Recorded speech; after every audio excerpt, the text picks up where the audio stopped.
Libro de Job, capítulo 18. A las palabras de Job le sigue la respuesta de Bildad, quien reprende severamente a Job por sus dichos y por expresar la baja opinión que tenía de ellos, mientras él no pesa su propio corazón. Bildad se dedica a describir las aflicciones de los impíos, la oscura y miserable vida de ellos, el peligroso camino de los perversos y el triste destino de los impíos.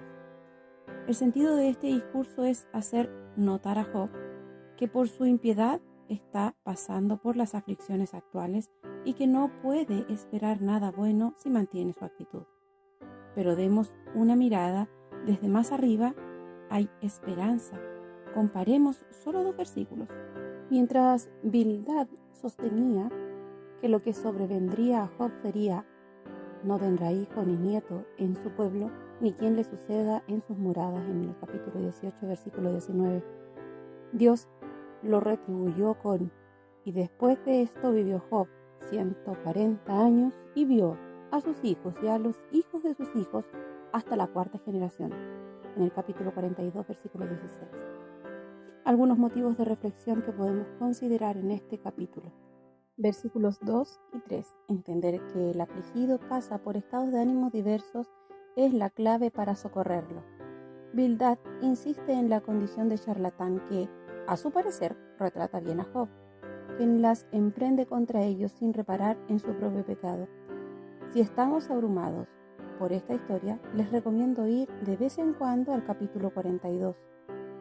Ese es nuestro Dios. No prestemos oídos a lo que el mundo dice, especialmente cuando son difamaciones sin fundamento. Dios conoce nuestros corazones. Podemos honrarlo en medio de la aflicción. A pesar de lo difícil que resulte elevar nuestras oraciones al trono de su gracia, Él responderá a nuestras oraciones para el bien de nuestra vida. Versículos 5 y 6. La vida de los inconversos es oscura y solo de sufrimiento. Claramente al inconverso no lo espera nada bueno. Por el contrario, lo espera el ángel de la muerte, que lo conducirá directamente al infierno. La idea de Bildad, tomándose de las palabras finales del último discurso de Job, en el capítulo 17, versículos 10 al 16, era hacer notar a Job que esa era su situación y destino. Solo tinieblas. Esto nuevamente nos ilustra el desatino que debemos evitar al tener que cumplir la labor de consoladores. Los amigos de Job son el terremoto y el fuego. Primera de Reyes 19:12. Están muy lejos de ser ese silbo apacible que trajo paz al corazón del profeta Elías. Recordemos que las advertencias de Santiago, en Santiago 3, versículos 6 al 8, y busquemos en Dios la dirección para consolar, acompañando al que sufre. No hay experiencia en esta vida que se acerque un poco siquiera al terrorífico ambiente que espera en la condenación al inconverso. Ese es el destino eterno y fijo del que tenemos que advertirles. Solo el Evangelio que pasa por la cruz de Cristo es lo que resuelve las tinieblas del ser humano y provee la luz que ilumina el camino. Versículos 7 al 10.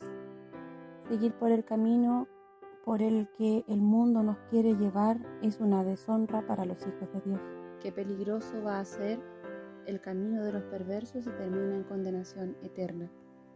Seamos hijos de Dios agradecidos que por la sangre de su Hijo vertida en la cruz, hoy tenemos vida eterna.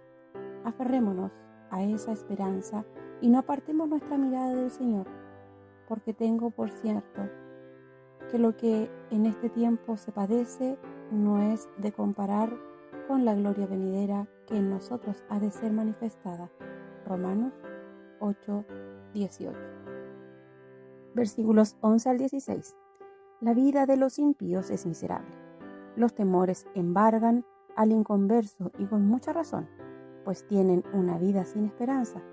Sus fuerzas para enfrentar las situaciones difíciles se esfuman, porque el continuo anhelar de las criaturas espera la manifestación de los hijos de Dios, porque las criaturas sujetas fueron a vanidad. no de grado, mas por causa del que la sujetó con esperanza, que también las mismas criaturas serán libradas de la servidumbre de corrupción en la libertad gloriosa de los hijos de Dios. Romanos capítulo 8, versículos 19 al 21. En cada situación, Bildad pretendía aplicar su razonamiento a Job para luego elaborar una acusación. Esto es lo que ocurre con los malvados. Si a ti, Job, te ha acontecido algo de esto, la conclusión es que eres un malvado. Nuevamente es bueno dar una mirada al capítulo 42. Versículos 17 al 21. El destino de los impíos es triste y desolador. Como en todos los casos anteriores, el discurso tenía una lógica matemática. Si todos los impíos van a juicio, con Jesús como juez justo y reciben un final triste y desolador, Job debería pasar por esos sufrimientos, pues no cabe duda de que es un impío, cargado de pecados que se niega a reconocer para que, arrepentido de esos pecados, pueda ser restaurado y alcance el descanso. Versículo 19. La esperanza presente en medio del dolor. Este versículo lo debemos contrastar con Job 42, versículo 16. Vemos cómo las palabras de Bildad resultan ser proféticas. Job, concluida la prueba, fue especialmente bendecido por Dios y disfrutó de la compañía de una gran familia en el Señor, pues llegó a conocer hasta su cuarta generación. Las palabras de este versículo deben apoderarse de nuestro corazón. Debemos mirar al Señor y aferrarnos a la esperanza que solo existe en el Evangelio. Fuera de él, si todo es tinieblas y tinieblas eternas, solo en tu luz veremos la luz. Salmos 36, versículo 9.